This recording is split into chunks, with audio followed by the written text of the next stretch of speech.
This is Make It Plain. Make It Plain. MIP. With Masamela Matfumo. Mark Thompson. Make It Plain. Get woke.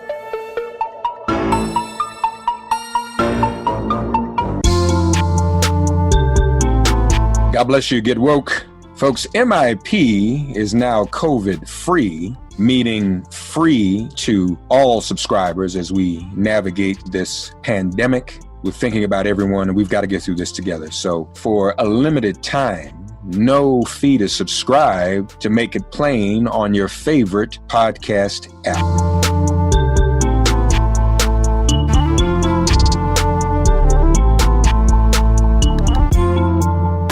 Ladies and gentlemen, he's the author of Guns Down and a co-founder and lead organizer of Guns Down America, and no stranger to Make It Plain. Obviously, any opportunity we can have to talk about having guns put down is a conversation we need to have, and we also would do well to have some understanding of gun violence in the midst of the pandemic.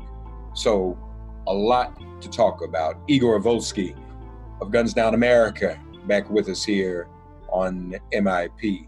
Hey buddy, how are you? Mark, I'm good. Thanks so much for having me. Always such a pleasure to talk to you. And always some very valuable and useful information when you are here. First of all, and I know Guns Down is nonpartisan, but the campaign may have yet to speak to the issue of gun violence directly. They will, no question. But it seems a lot of people are excited. And I know that many people feel and believe that if Trump, the NRA's buddy, is no longer in the White House, we will make some progress when it comes to addressing gun violence. Yeah, look, Mark, I certainly hope that's the case. As you well know, Americans all across the country tell us that they support tightening gun laws, investing in communities in order to build safer communities, more just communities. And I think if this ticket succeeds, that's going to be the ultimate test, both for American voters, but also for these two leaders. And the question and the challenge they're going to have in front of them, if they are sworn in January, is can they build a big enough coalition of voices to try to get background checks over the finish line, to try to get maybe an assault weapon ban over the finish line, to significantly fund community programs that work to reduce everyday gun violence, and have done such a powerful job over the last several decades. That to me is really a challenge because we know and certainly the vice president knows that in 2013, even after 20 kids were gunned down at Newtown in Sandy Hook, in the Sandy Hook school, 20 kids and 6 staff members, even when there was a sense in the beginning of that fight that maybe this was finally going to be the shooting that was going to actually get those reforms over the finish line, ultimately they failed. And I think part of the reason why they failed and part of the challenge that Joe Biden and Kamala Harris are going to have is, can you take the issue of gun control out of that partisan political box, and can you think about it more broadly as a cultural issue? And can you activate messengers that speak to different Americans on this issue in order to build that coalition to actually make progress on that? And frankly, Kamala Harris is somebody who has long been a champion of gun reform. And you'll remember during that presidential primary came out with some really strong executive actions that she pledged to take if she were elected president. And so I'm heartened by the fact that even as these two, if they're to succeed, are certainly going to work with Congress in order to pass the reforms we so desperately need in terms of making guns harder to get. That at the same time, I think that they're going to use the office of the presidency to do everything they can to move us in the right direction on this issue. Did everybody hear what Igor just said? Because what he also just did is he does so eloquently and succinctly all the time. He's a consummate organizer. He just gave us a list of what we want from any White House, be it Democrat or Republican.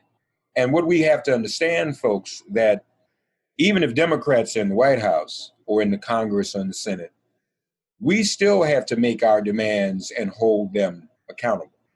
You know, what I've been saying to some of our other nonpartisan friends, Igor, and even nonprofit friends, that it's really like being in the playoffs in a major sport.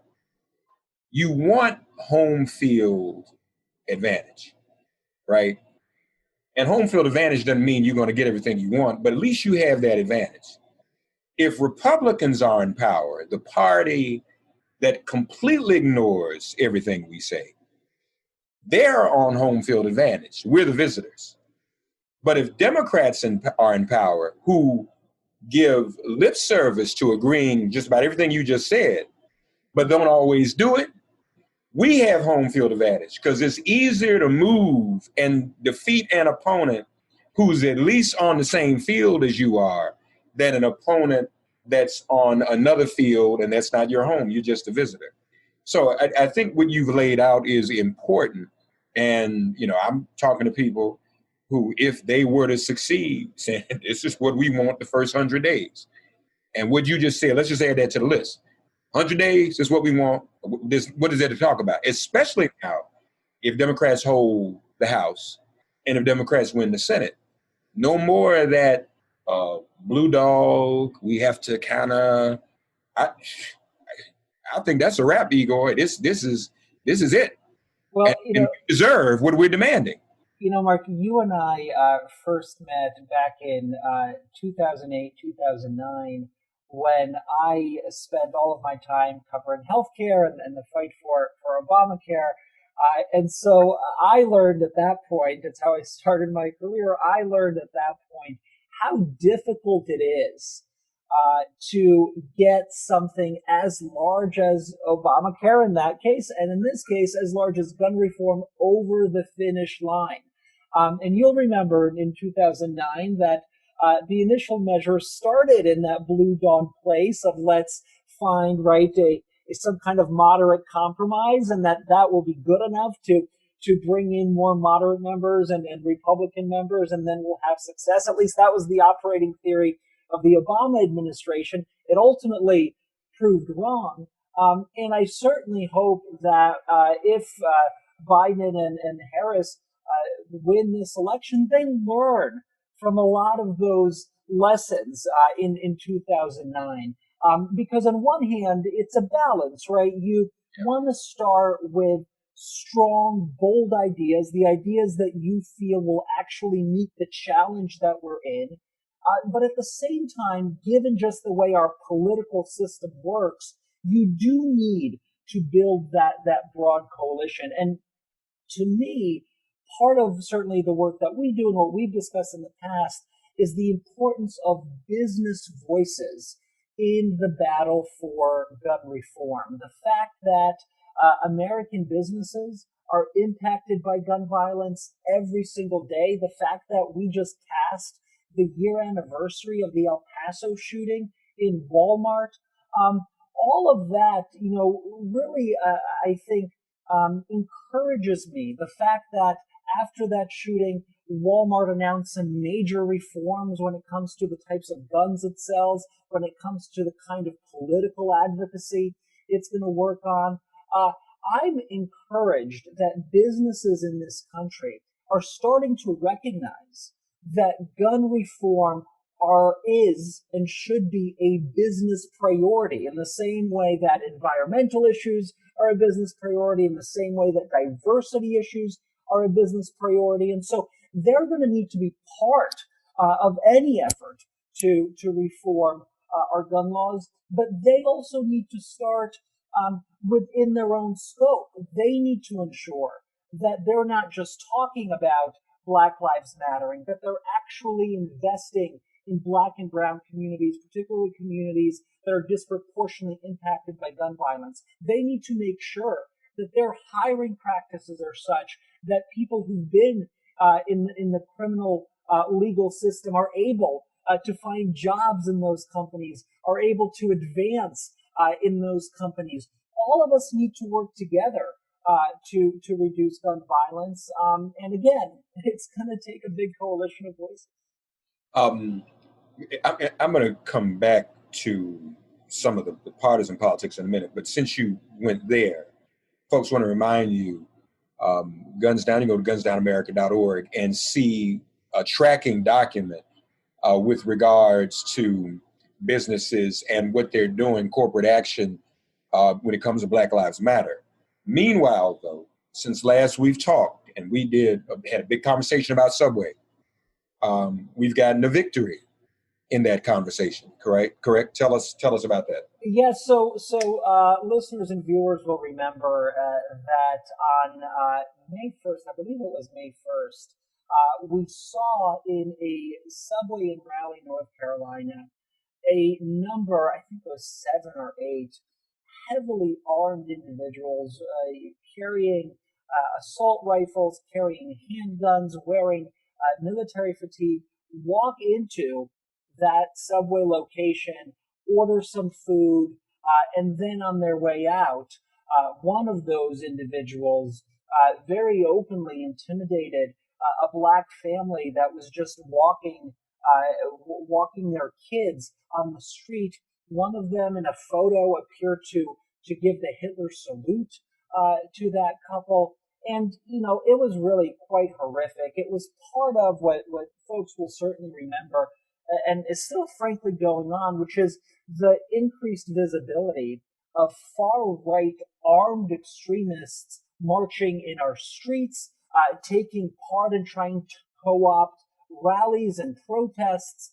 And so when we saw that happening at Subway, and we recognized that Subway restaurants, the Subway Corporation, doesn't have any kind of policy about bringing firearms into their restaurants, we launched a campaign that urged the Subway Corporation to really prioritize the safety of their employees, to prioritize the safety of their customers, and to ban firearms in their stores, to ask customers not to bring firearms into their stores. We did a whole lot of things, Mark. We tweeted all kinds of different content at that company, asked our supporters to do the same. We emailed several individuals at Subway headquarters. We generated thousands and thousands and thousands of emails asking the company to really take this issue seriously. We reached out to their franchise organization that manages all of their different franchisees, all the different restaurants are franchises of the Subway brand. We got 2 senators involved from Connecticut, Senator Murphy and Senator Blumenthal. Subway is headquartered in Connecticut.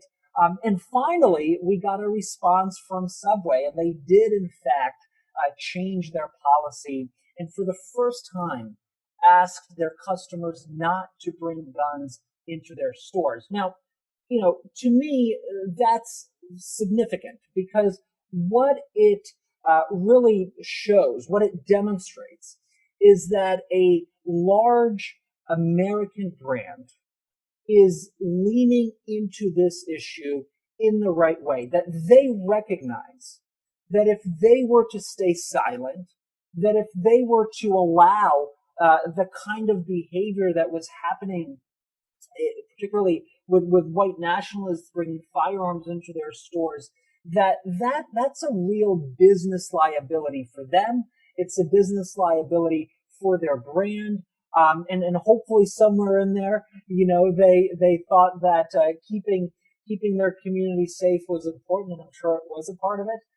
And they finally came to that decision. And to me, though, it's a good decision, but it's a starting point, right? That's a great place to start, asking people not to bring guns into your stores, because we know the presence of a firearm escalates everyday disagreements into larger tragedies. But they can and they should, and we will be pushing them to do more. We will be asking them to think about what their political donations look like, right? Why is it that they're still providing political support for lawmakers who take money from the NRA?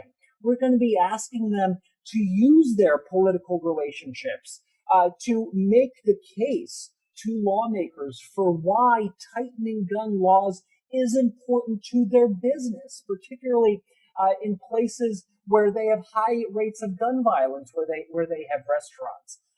So it's a great victory. It follows, a trend of large American corporations beginning to lean into this issue. So we're happy, and we're of course want them to do more. No, that is a big victory, and it's reflective of the work that you've been doing. I want to go back to the electoral process, though. So let me try this on and tell me if what I'm saying makes any sense. And back to the demands of the anti-gun violence movement being heard immediately if there's change. So Black women who've been the backbone of the Democratic Party made it clear to the nominee, you have to put a Black woman on a ticket. We deserve that. We keep the party alive. You've got to do this. So let's talk about the anti-gun violence movement, which you and Guns Down America are part of. One of the single biggest operations that the Democratic Party has had a problem overcoming the past few decades has been the NRA. So to the extent that the anti-gun violence movement has helped knock down a lot of the strength and credibility of the NRA, which now helps to enable more Democrats to win, I think you have the same argument. I think you say to the party or to the nominee or whomever, hey, this anti-gun violence movement has helped, even in a nonpartisan fashion, help Democrats get elected because there's an anti-gun violence movement. We've knocked down the NRA significantly. Is what I'm saying, is that an accurate analogy, you think? Well, look, Mark, I think that certainly Joe Biden and Kamala Harris in Biden's long career in Washington and in Harris's career, both in Washington and in California, I think what's clear is that these two are really prioritize this issue in a serious way. We saw in Biden's background the leadership role he played in enacting the background check law of 1993, that's commonly referred to as the Brady Law. Right. And certainly Harris herself, both in the Senate and in her career as Attorney General in California and as a presidential candidate, has prioritized all of these issues. So I'm fairly comfortable and confident in feeling that if they are to be successful in January, that those issues are going to move to the top of the list in terms of things they're going to want to focus on.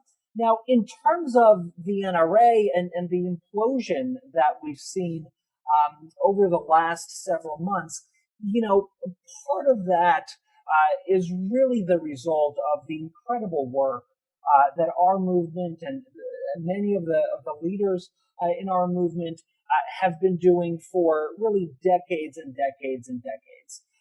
In shining a light not only to the harm that this organization, this lobby does in terms of how they influence politics and the kinds of policies that they oppose, but also how corrupt the NRA has become.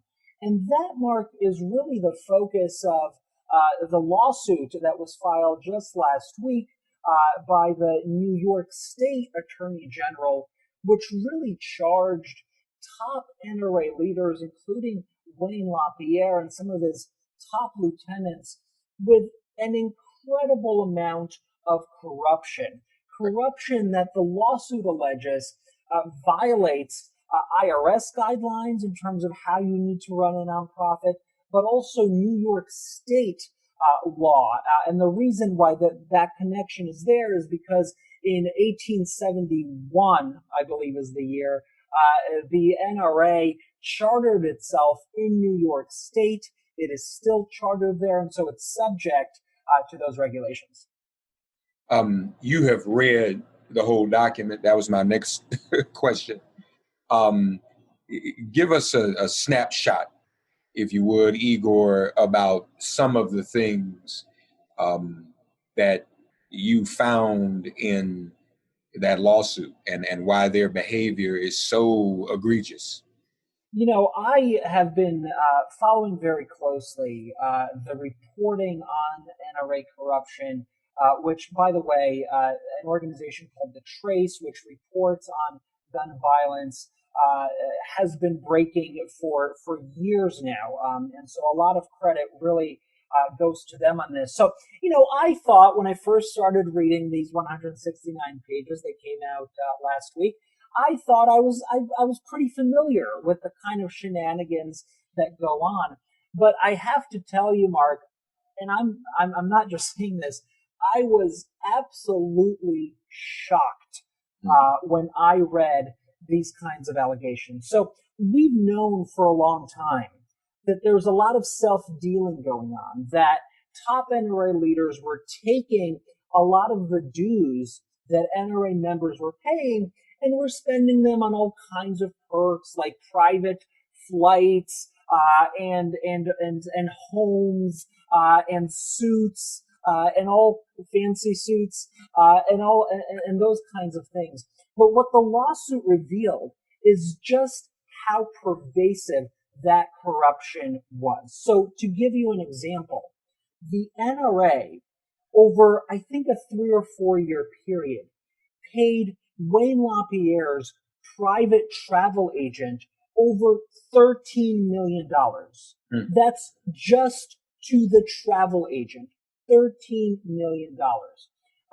They used private travel, private airfare, not just for Wayne LaPierre to get from event to event, but also for LaPierre's family members, even when LaPierre himself wasn't on the flight. So LaPierre's niece and her family traveled by private plane, paid for by NRA members. Over a course of several years, the NRA reimbursed Wayne LaPierre millions of dollars for private expenses that he may have incurred. This includes thousands of dollars in fancy gifts that he gave to business associates and to family members. Now, the IRS limit on a gift you could expense to some kind of business relationship is $25. These gifts that he was giving out to folks and then getting reimbursed for are far exceed that amount, obviously. Let me just say the most egregious thing as I was reading it, and that is the post-employment contracts that NRA leaders would set up for themselves.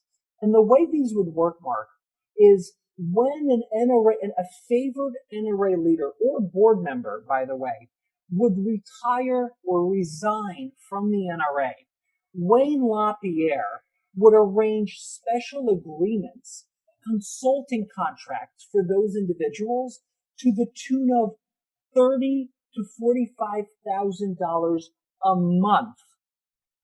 The individual would retire from the NRA officially, and then would begin to receive $30,000 to $40,000 payments every single month for doing basically zero work. There was no oversight of any work they were doing. There was no product they were producing. They maybe were consulting on one or two things, but the lawsuit makes it fairly clear that this money was just given to them for years and years and years after they left the organization. Wayne LaPierre himself had a special contract that said that if he were to either retire from the NRA or if he didn't win a re-election to remain the chief of the NRA, that he would have a post-employment contract of $1 million a year for a period of 5 or 10 years after he left the organization. I mean, you really can't make this stuff up. And what it ultimately exposes, and what I hope is clear to NRA members, is that this team of leaders, so to speak, exploit the fears of gun confiscation, and they're coming for your gun in order to milk membership dollars from Americans around the country, and would then use those dollars not to teach about responsible gun ownership or talk about safe storage or any of that kind of stuff. What's clear is that they used a whole lot of that money to enrich themselves, to line their pockets, and it's so great to see the New York Attorney General finally hold them to account. And I know we saw when she did that, her people nominated her for vice president. That's right. That's right. No, that, man, and what you just laid out right now, you're right. That's fraud. I mean, you're exploiting people's fears when really what you're doing is taking people's money to hook up your friends and family. I mean, that's straight fraud, slush, whatever you want to call it. I wonder, though, do we have a sense or have we seen any reactions from NRA members or NRA supporters after hearing this news? Have we gotten any indication that there's been any revelatory behavior or no? Well, Mark, it's hard to tell, right? I don't have a great relationship with NRA members, and I haven't seen a lot of reporting, right? But look, there are certainly individuals who I know, who I've spoken with, who for years have criticized both the way the NRA operates in terms of their fiduciary responsibility, which is right what this lawsuit is about, but also the way they operate politically. These are individuals, some of them were former high-ranking NRA leaders who are frankly disgusted by what this organization has become. The problem is, and the problem always has been, is how do you convince those folks who, are kind of part of gun culture, but have become disgusted and disillusioned by gun politics?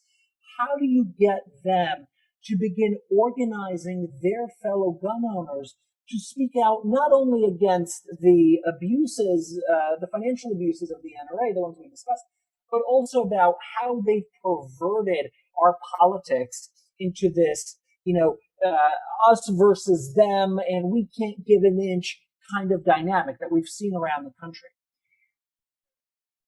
I don't know how to push those individuals to go from beyond just, complaining to me about, oh my God, this is so horrible, and actually taking a leadership role in organizing gun owners who tell pollsters all the time that they support gun reform by some overwhelming majority number, and actually kind of channel them into powerful political voices and coalitions.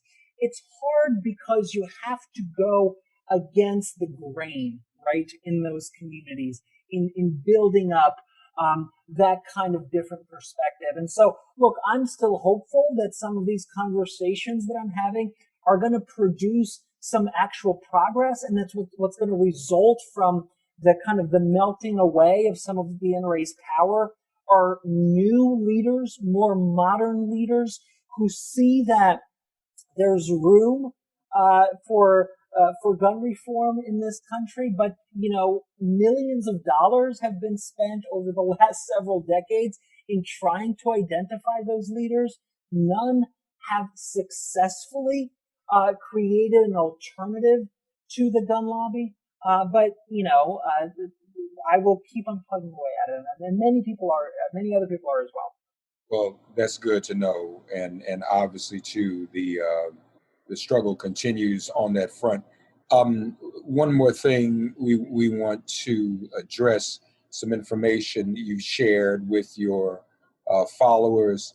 Across 20 major cities, the murder rate at the end of June was on average 37% higher than it was at the end of May, though nationally crime remains at or near a generational low. Still, many of the recent shootings have involved incidents of random, angry violence or disputes between strangers that left someone dead. So what's going on?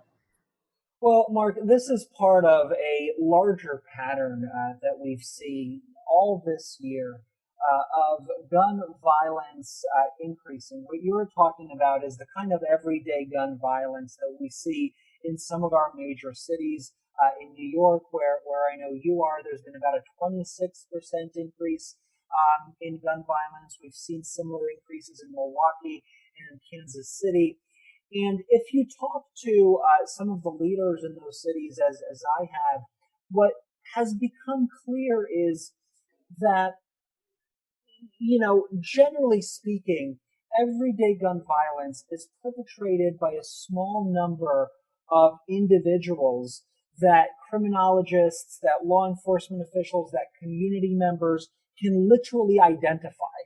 It's about 0.1 or 0.01% of the population, very small number of people who perpetrate gun violence and kind of keep that cycle of gun violence moving forward. And so that's why there's been such a focus in funding community initiatives that help break the cycle of gun violence, work with individuals who are most likely to either commit gun violence or be the victims of gun violence, and just offer them employment opportunities, other kinds of social services, so that you can pull people out of the cycle of gun violence. And that work is obviously incredibly ongoing, and as I've said, I think should really be a priority in any kind of conversation about gun reform on the national stage.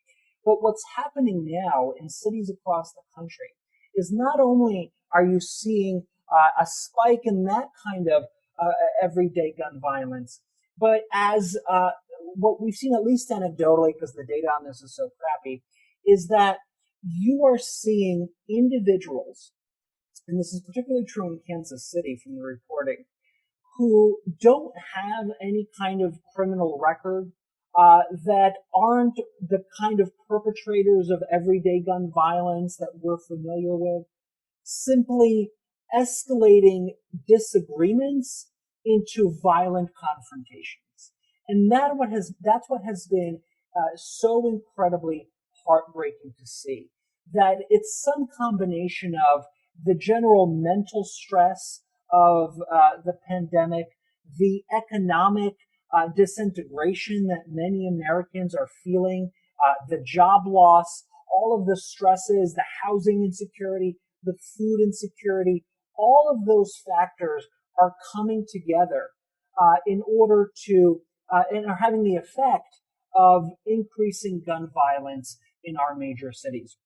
What we've argued, and what so many others in our movement are calling for, is direct investment in the communities that have been hit most by, one, COVID, and two, this spike of gun violence. That when you think about when Congress thinks about COVID relief or COVID stimulus or whatever you want to call it, that directly investing in communities and directly investing in community-based violence intervention programs is just so essential to reducing gun violence across the board. And I really hope that if and when the congressional negotiations reopen about getting another stimulus bill in place, that people look around at what's going on in some of our major cities and really begin investing in communities and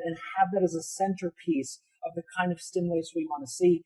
Senator Cory Booker, Senator Tammy Duckworth have really led the charge in the Senate on this piece, and I hope that all of us can play a role in urging our elected officials to really address the rising gun violence as part of what we need to help ourselves, to help our communities during this period of COVID. Just hearing you talk, Igor, as we go, I think a new White House, remember how they used during the whole drug thing, they kept talking about a drug czar. This new White House should have a gun policy czar. Yeah, and that's part. That's I think you're absolutely right. It's going to show that gun reform is a real priority for this administration. It's something that many organizations have called for, and frankly, you need somebody who is able to think about this issue as an extension of public health.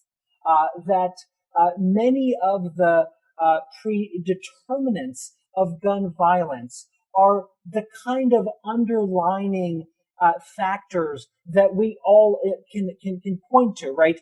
Unemployment and underemployment, lack of access to healthcare, food insecurity, housing insecurity, that those are the reasons why people pick up a gun in the first place, in the context of everyday gun violence, which is most of the gun violence in this country. And so, to kind of bring us full circle from what I've heard Senator Harris talk about, from what I've heard Vice President Joe Biden talk about, is that they really get that is the kind of holistic approach you need to really tackle this issue in a serious way, right? That we need a combination of strengthening our gun laws and investing in our communities and investing in improving those indicators that I talked about, those underlining indicators of gun violence, that you need both in order to really tackle this problem.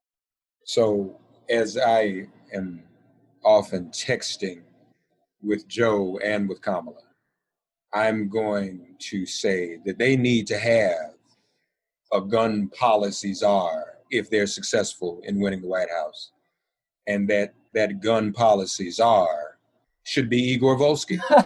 There you go. That's what I'm exactly going to do. So I'll let you know if you hear about that. Yeah, let me know. I started it. Okay. Guns down, America, folks. And also look at the scorecard when it comes to corporate action on Black Lives Matter. GunsDownAmerica.org. Very interesting, the research that Igor has done on that. I don't know anyone else that's done that, frankly, and taken a hard and tangible look at that. So, folks, please take a look at that as well yourselves. GunsDownAmerica.org, and be involved in the movement. Igor is more polite than I am, but what I was saying is the movement over time has helped to hobble the NRA. And to the extent that has helped one party regain its footing, that party, and Igor is right, the records suggest that this one party will do that. But we just want to make sure, if we must remind people, we will do just that. Igor, appreciate you, buddy. Thank you, Mark. Always a pleasure. God, you are our refuge. Send our ancestors to guard our doors. Cast out this virus from our communities and our bodies. Heal, bless, and protect everyone listening and their loved ones. Thank you for listening to Make It Plain and Get Woke. Remember to listen, like, and subscribe on Apple Podcasts, Spotify, and wherever you get your podcasts. If all minds are clear, it has been made plain.